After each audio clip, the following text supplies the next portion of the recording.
Assalamualaikum dan salam sejahtera. Diharap Anda semua di dalam keadaan yang baik dan sehat selalu. Dan tidak lupa juga kepada yang beragama Islam, selamat menjalankan ibadah puasa. Okey, syukur Alhamdulillah. Sekali lagi kita bersama di dalam video story time bersama di Panahan Explorer. Okey guys, kali ini kami akan berkongsi pengalaman semasa melakukan eksplorasi di Bukit Tangga dan air terjun Bunian, di mana kami telah melakukan tinjauan siang dan malam.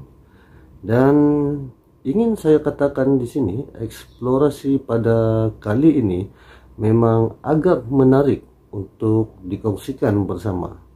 Sedikit info tentang Bukit Tangga yang merupakan jalan yang menghubungkan Kuala Kelawang, Jelebu dan Mukim Pantai serta Seremban. Bukit Tangga ini juga sama seperti Bukit Putus, jalan yang berliku, cuma perbezaannya ialah Bukit Tangga ini mempunyai jalan yang lebih luas dan cantik. Selain daripada ia menjadi laluan aktif bagi pengguna jalan ini, Bukit Tangga juga merupakan kawasan yang tertinggi di dalam kawasan Seremban ataupun di dalam Negeri Sembilan. Selain daripada mempunyai pemandangan yang cantik, kita juga boleh merasakan udara yang nyaman dan segar semasa menggunakan jalan ini. Dan terdapat satu dataran yang agak luas di pertengahan jalan ini yang dijadikan tempat untuk berehat.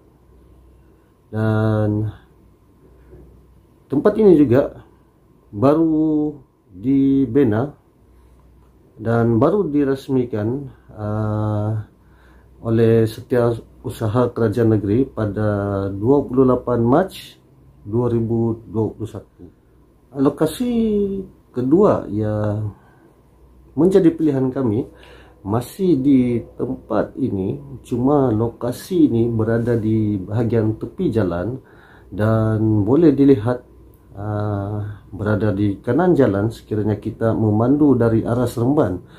Lokasi ini dinamakan air terjun Bunian. Kawasan air terjun ini berada betul-betul di tepi jalan yang tidak mempunyai tempat yang luas. Dan biasanya ia dikunjungi oleh pemandu yang ingin berehat selepas perjalanan yang jauh. Dan terdapat dua buah pondok rehat yang kelihatan seperti bus stop ataupun perhentian bas. Dan ia kelihatan seperti tempat menunggu bas. Namun secara logiknya, siapakah yang akan menunggu bas di tempat ini? Dan sudah tentunya tidak akan ada bas yang akan berhenti untuk mengambil penumpang di tempat ini, terutamanya pada waktu malam. Ini berdasarkan pemerhatian kami, memang tidak logik sekiranya dua buah pondok dijadikan tempat menunggu bas di kawasan seperti ini, sedangkan tidak ada penempatan ataupun penduduk yang tinggal di sekitar kawasan ini. Dan saya yakin ianya adalah pondok untuk mereka yang ingin berehat di tempat itu, ataupun tempat berehat bagi mereka yang berkunjung di tempat ini. Semasa melakukan tinjauan pada waktu siang, kami tidak sempat untuk melakukan tinjauan di puncak bukit di mana terletaknya dataran ini, dan kami hanya sempat meluangkan sedikit masa saja di kawasan air terjun Bunian. Dan apa yang mengejutkan tentang kawasan ini ialah kami menemui bekas pembakaran kemenyan di pondok rehat tersebut, dan ini jelas menunjukkan terdapat individu tertentu yang menjalankan aktiviti pemujaan di tempat ini. Dan seperti yang Anda lihat dalam gambar, Anda juga boleh menilai perbuatan tersebut. Mungkin juga ialah untuk menurun nombor rekor ataupun upacara pemujaan yang seperti yang kita tahu. Dan pada waktu malam sebelum itu kami telah membersihkan bekas pembakaran kemudian itu, kami telah bersihkan tempat itu. Dan pada waktu malam kami telah datang semula ke tempat itu dan kami dapati tidak ada lagi barang-barang seperti itu. Kami berada di dataran puncak Bukit Tangga ini pada tengah malam, anggaran pada jam 1 pagi. Dan apa yang seronok bagi saya apabila melihat suasana malam di tempat ini, dingin dan berkabus, memang best sekali. Namun dalam masa yang sama terasa seram. Ini karena sejak awal perjalanan hati saya merasa kurang selesa. Namun saya tidak pasti kenapa perasaan tidak selesa ini secara tiba-tiba muncul. Namun perjalanan kami tetap diteruskan. Sesampainya kami di dataran itu, saya dikejutkan apabila melihat kerlipan pada lampu suluh yang terletak di bagian penumpang belakang. Lampu suluh ini berkelip dengan sendiri selama beberapa saat, dan saya telah bertanya kepada Jas sama ada dia mematikan lampu suluh itu sebelum bergerak ke lokasi.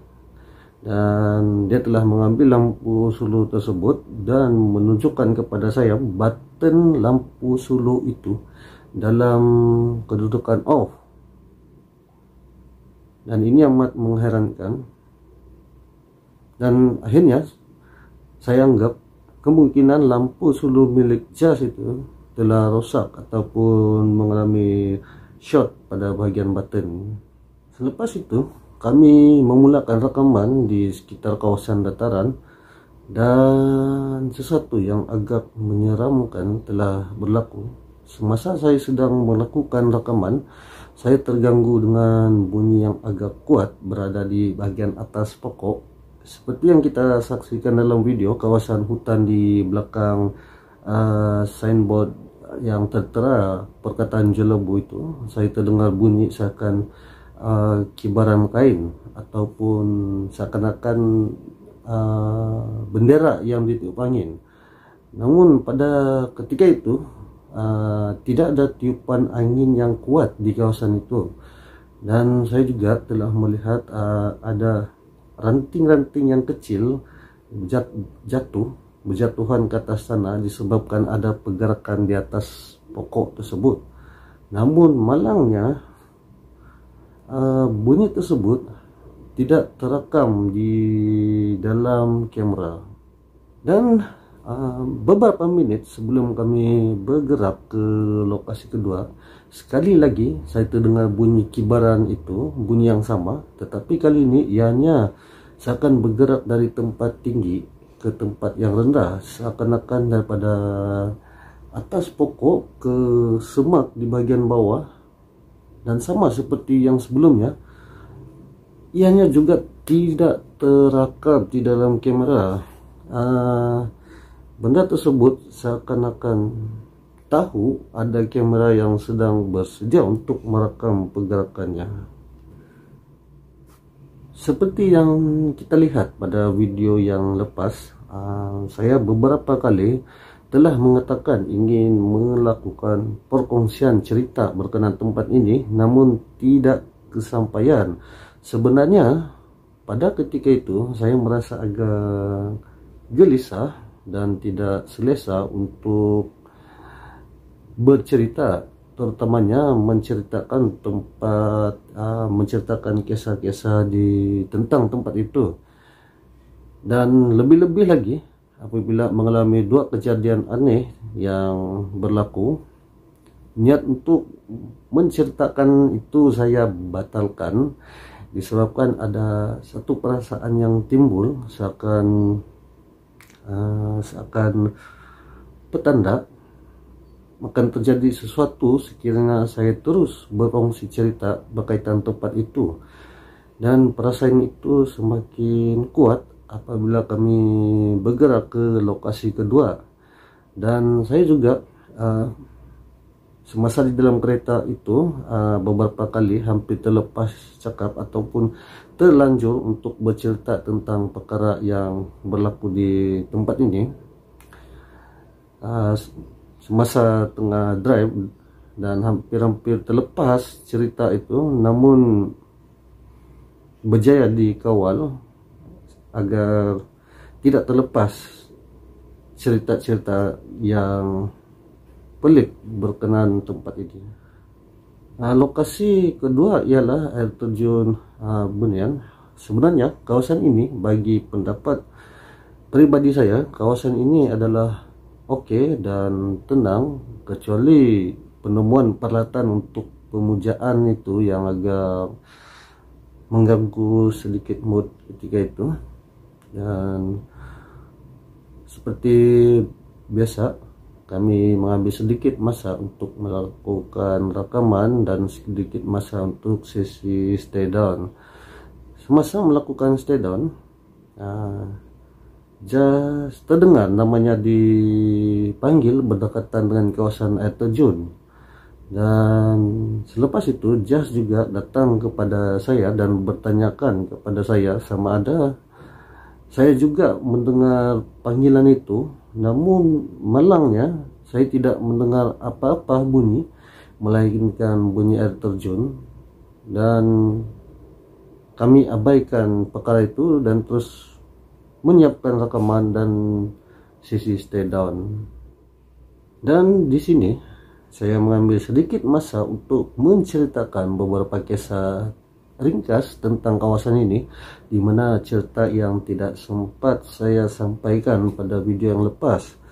Okey, cerita yang pertama saya ringkaskan semuanya. Terdapat satu kisah di mana akan ada yang menumpang kenderaan kita. Sekiranya kita menghalau keseremban, kenderaan akan menjadi berat dan terdapat bau ya pelbagai haruman. Kenderaan akan menjadi seperti sedia kala menjadi ringan selepas melalui kawasan ataupun mukim pantai. Pantai ini adalah satu tempat di mana bermulanya laluan Bukit Tangga ini. Dan selepas melalui kawasan itu, kenderaan kita akan menjadi seperti sedia kala kiranya ada yang menumpang.